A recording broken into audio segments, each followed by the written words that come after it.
Jumbo, everyone, and welcome to Kilimanjaro Safaris. In order to keep your wait times to a minimum, we ask that you keep your group together, keep up with the party in front of you, and fill in all the available space. Good morning, everyone. Welcome aboard, friends. If you're sitting on the right, watch your hands, arms, feet, and legs as the doors close next to you. Please have children and animals unloaded before you reach our store parking area. If you are traveling with someone in a school or wheelchair, please have this person lead your party to the lobby. Asante Sana, thank you so much, Warden. Let's get out of here, everybody, as we say in Harambe, Twende, and that means let's go. Together, keep up with the party in front of you. Jumbo, everyone. Jumbo means hello. So Jumbo, once again, welcome to Kilimanjaro Safari. My name is Kayla, and I'll be your guide for the next 2 weeks as we tour through the Harambe Wildlife Reserve. Is this going to be anyone's very first time on our reserve? A quick show of hands back there. Ooh, hello. Welcome, everybody. I'm happy to have all of you here with me. I have a couple of reminders for all of you, too, before we head out. Please remember to stay seated at all times. If you have any little ones with you, keep them either right next to you or sitting on one lap for the whole safari. The road ahead can get pretty rough and bumpy, and I don't want you all to be getting hurt back there, so please do not stand, walk, lean out of the truck, or pass children back and forth between multiple laps. And also remember to keep your hands, arms, feet, legs, and personal belongings inside of the truck with us at all times.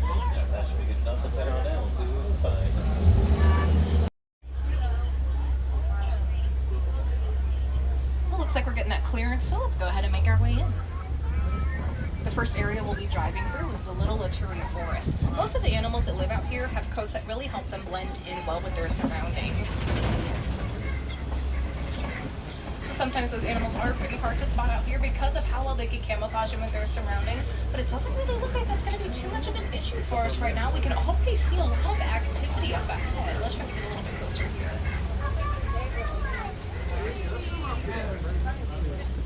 Now keep your eyes over on our left coming up, friends. Right after this bamboo, we're going to see two different types of forest antelopes. These more orange copper colored ones are called the bongos, and beyond them, those more grayish brown ones are the greater kudu.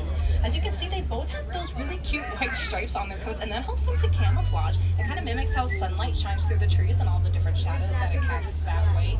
And those stripes help to break up the silhouettes of these antelopes as well, helping to camouflage even further. Both of these animals are pretty shy and reclusive, so they spend a lot of their time hiding behind vegetation out here, especially the bongos. They even have the nickname ghosts of the forest for how rarely they're seen in the wild.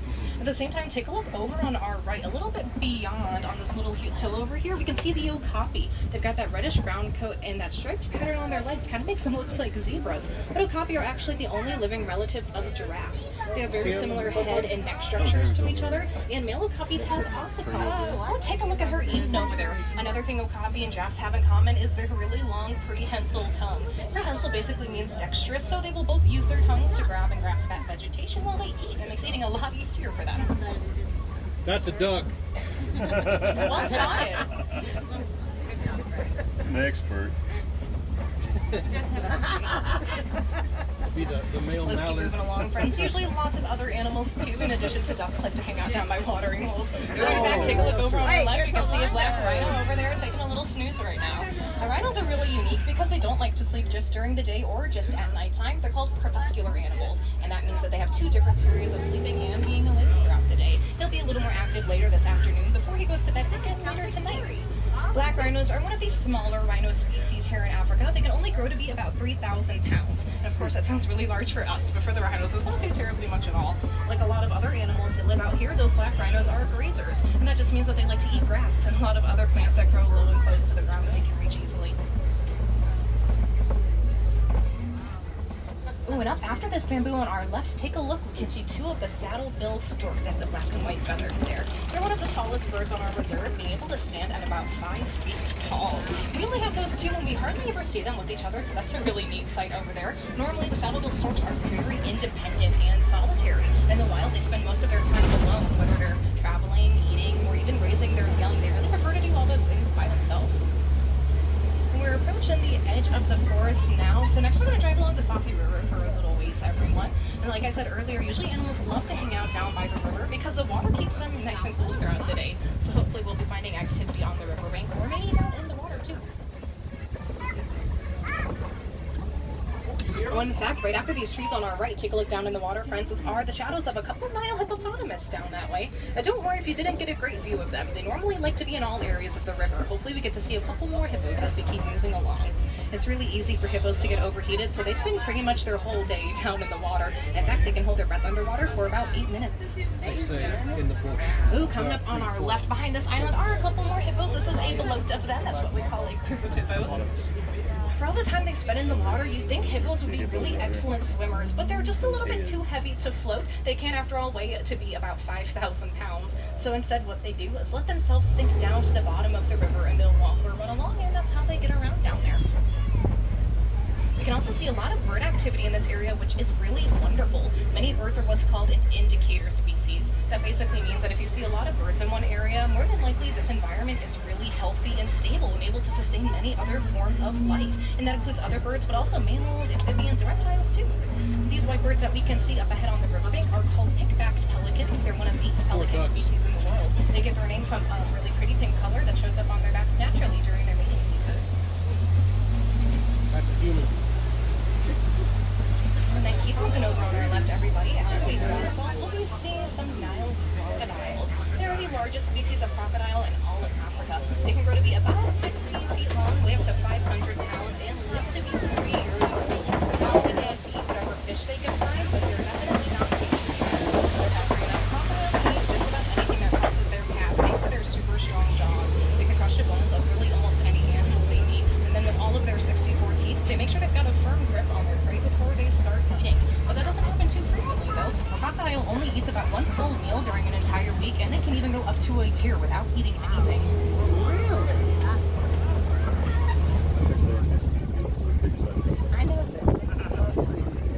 Next up, we'll be heading through the savannah, and this is the largest area of our reserve. There are a lot of different environments in the savannah, and as such, a lot of different animals call it their home. Hopefully we get to see all of them out here. But I know for sure we will be seeing a lot of baobab trees. The first one's coming up here on our right. They're also called the upside-down tree. They do look like their roots are sticking up in the air, but baobab trees just don't grow leaves for most of the year. That way they can keep lots of water stored in their trunks, and with all that water, they can live to be thousands of years old, and they survive through really long dry seasons we see throughout the year here.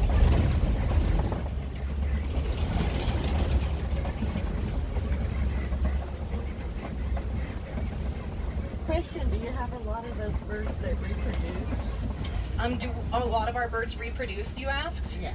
It just kind of depends throughout their mating season. We will see. We actually just got some more pink-backed pelicans, and I think they just recently reproduced. And some of our flamingos that we have out here as well reproduced pretty recently as well. So they kind of go by their own schedule with that. Yeah. You gotta play some Barry White. Sorry?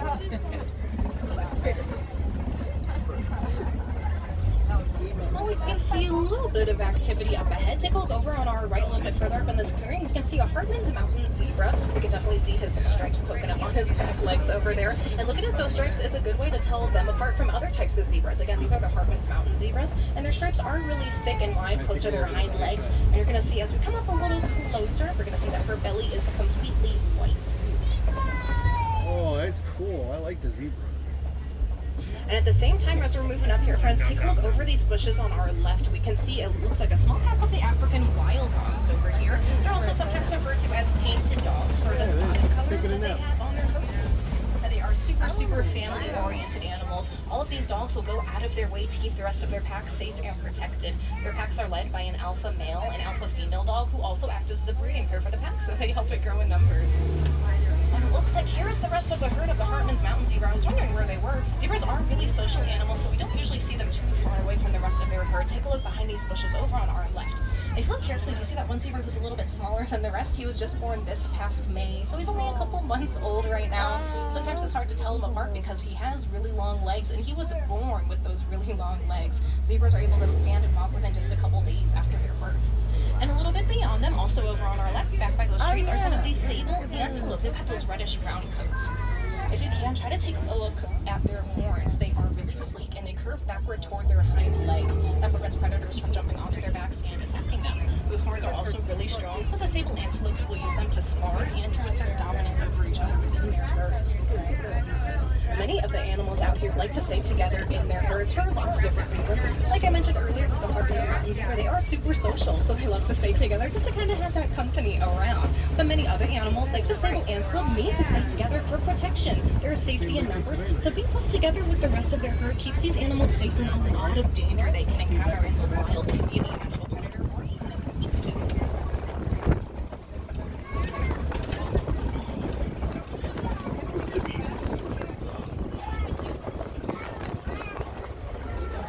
Looks like we're going to be seeing a lot more grazing activity coming up over on our right. Take a look over at this clearing, friends. Many of these gray animals we're seeing up ahead are white-bearded wildebeest, and you're hardly ever going to see a wildebeest by himself because they especially have an extremely strong herd mentality. The herds of wildebeest are also called crashes, which is a pretty fitting name because when they run blind. They don't look where they're going, and sometimes they do tend to crash into each other because of that. That's also partially because so many wildebeest stay packed together in those crashes. In fact, the largest known group of them had 1.5 million wildebeest, again, just in that one single group. Looks like the rest of the herd is out and about in this clearing on our right. We can also see this small antelope over among them called the springbok. And this is the smallest antelope on our reserve, but don't be fooled by their size. Springbok are really strong and powerful animals. They can spring up in the air 6 feet upward and 13 feet forward just from a regular standing position. They can run at almost 60 miles per hour, makes them one of the top 10 fastest land mammals on the planet. And of course, we can see this tower of giraffes all throughout this clearing over on our right. And yes, a group of giraffes is called a tower, such a fitting name, since they are the tallest mammal on the planet. They can grow to be 20 feet tall, but even newborn giraffes are about 6 feet tall right when they're born. That one's a ham. We have Maasai giraffes on our reserve, and we can tell them apart from other species by looking at their spots. We can see on our right, her spots are pretty rough around the edges, and you can see a lot of that lighter brown color poking up from underneath.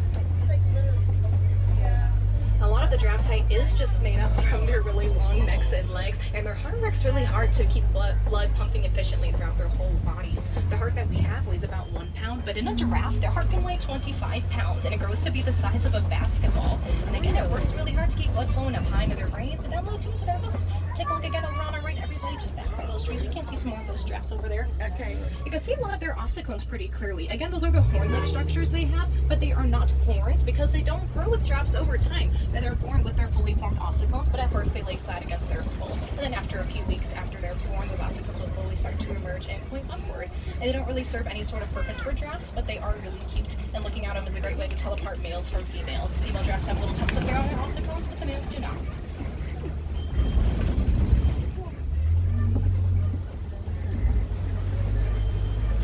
Take a look just beyond this vegetation over on our left, friends. What a great view of some of these mandrills. They are the largest species of monkey on the planet. They're probably best known for the really bright red and blue colors they have on their faces, and they even change color. They get a lot more bright and vibrant whenever they get excited. It's kind of like how we'll blush and change color in our cheeks.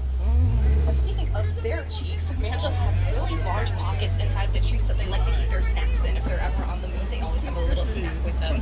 And for the most part, mandrills are pretty shy and timid, but they do like to stay together with the rest of their group. Like I mentioned earlier, like so many other animals do, for protection and for defense. And sometimes these herds of animals can grow to be pretty large. For example, mandrills groups can grow to be with at least 100 of them in one single group.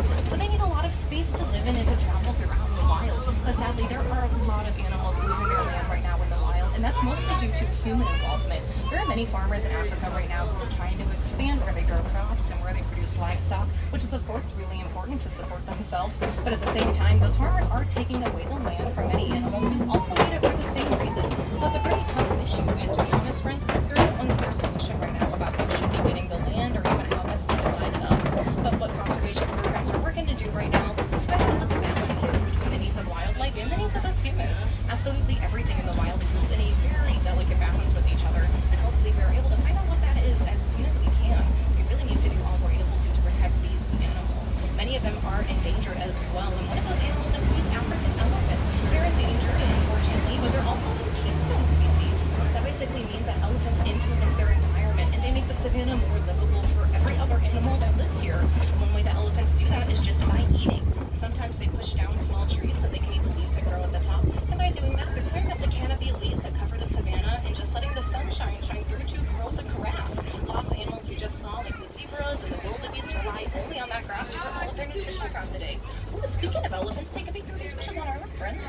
They're a little bit difficult to see. I think we're going to get another opportunity to see them a little more clearly, so we're going to keep moving up here.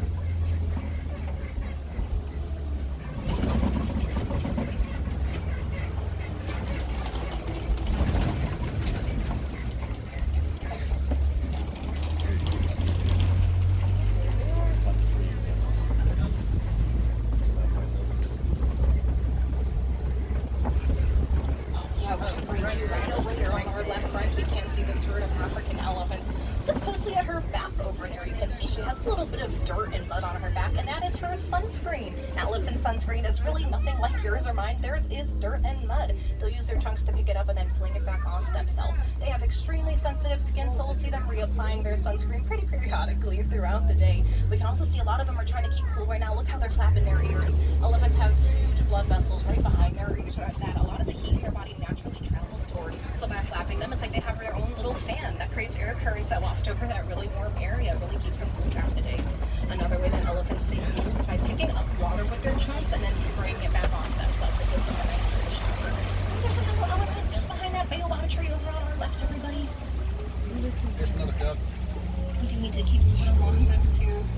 And it looks like, keep looking over on our left, we're going to be seeing a group more flamboyants of greater flamingos over here on this island. They are the largest species of flamingo on the planet, and they're the lightest pink in color as well. Flamingos are born more of a dark gray, and they turn pink over time with the more food that they eat. And mostly that's a lot of brine shrimp. The shrimp have a protein in them called beta-carotene. So it's once they ingest more of the protein that the color of their feathers will turn into the pink that we can see now.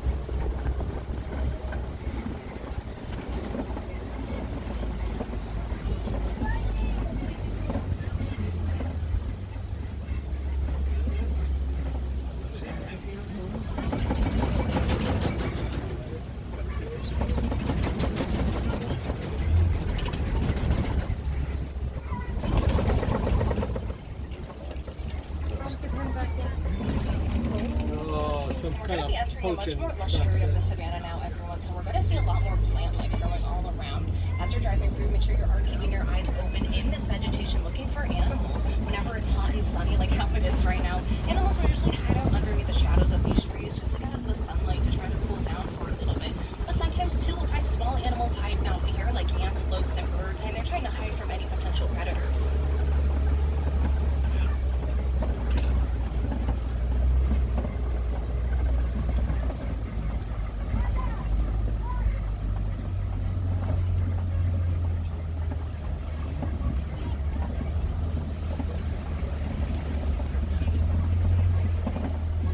There's somebody up there. Look carefully up in these trees on our left. We can see a little bit of movement way back there. That looks like a cheetah to me. Her camouflage is definitely serving her well. It looks like there's a couple of them back that way, friends.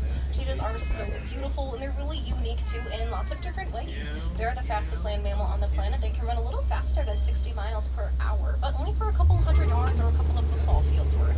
To help them out while they run, they really rely on their claws. They leave them out so that gives them a lot of traction on the ground underneath them. Another way that cheetahs are unique, oh, it looks like there's going to be a couple more up on our left too. Another way that they're unique are that they're one of the few predators out here that are really active and do their hunting during the daytime. Many other ones they're similar to, like lions, are mostly nocturnal and are only really active out at night. At the same time, take a look up ahead into these trees on our right. We can just see the outline of those small round antelopes called the water buck. True to their name, they love to be in really aquatic environments. They drink an unusually large amount of water for really any antelopes, but especially ones of their size. They are a little bit on the smaller side out here. Whenever it's not raining, water buck do usually like to hide out in vegetation like that, looking for any sort of moisture and little puddles they can find. Now, I was just talking about predators with those cheetahs, friends, and keep your eyes up on these rocks on our left looking for predators. But they can spend their days up there because that gives them a great aerial view of the grasslands all around them, and they can pick out their prey a lot more easily from way up high. Oh, in fact, I think I can see a predator over that way. Let's try to get a little bit closer. Yeah, that is a lion. We can see a nail. Looks like there's some hyenas behind them too. Like I mentioned, lions are mostly nocturnal, so they sleep for anywhere to 16 to 20 hours throughout the day. They need to preserve all of their energy for when they're most active later at night. That's when lionesses will go out into the grasslands and do the hunting for the rest of the pride. So they provide food for all the other lions. While they're doing that, the male lions will stay back, of course, so that they can protect the rest of their pride and territory from any sort of predator.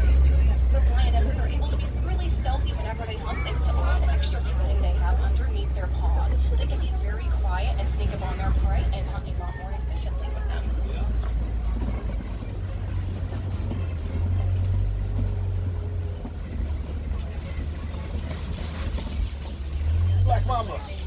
And then still keep looking over on our left, everybody. Coming up in this clearing, it looks like we're going to see a small group of warthogs.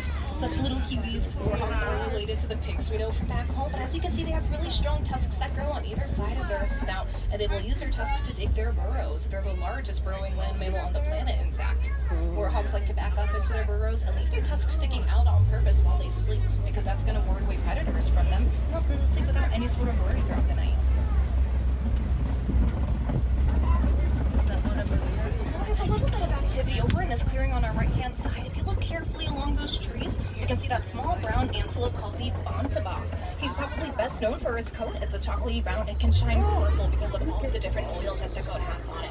And at the same time, further up on our right, here are some ostriches. We can tell pretty quickly that they are females by looking at the color of their feathers. They're a light gray. Male ostriches have a darker black feather to them. They are the largest bird on the planet, and kind of like giraffes, a lot of their weight is just made up from their necks and their legs. Ostriches can run anywhere from about 40 to 45 miles per hour on land, and their legs are also really strong. They deliver a very powerful kick to any predator who approaches them. They rely on their legs a lot to keep them safe because they're a flightless bird, so they can't use their wings at all to fly away if there's any source of danger nearby.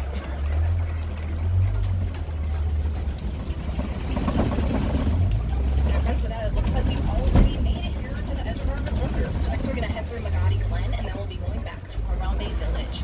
Here in the Glen, we'll drive around our warden's post, and this is the headquarters for our warden out here. That's also where he keeps his herd of Nigerian dwarf goats. I think I can already see a couple of them up ahead, right in front of the post. It looks like they're having a late breakfast right now, munching away on some of that hay that they love so much. The warden likes to keep the Nigerian dwarf goats over here because they really help tend to this land. They eat many varieties of weeds and ivy, so they love to munch on all the plants that grow over here. And sometimes they brought snacks from other areas of the reserve as well. In return for helping out the warden, he then helps out the goats by keeping them fenced in. He's making sure predators stay away from them and that the goats are nice and safe.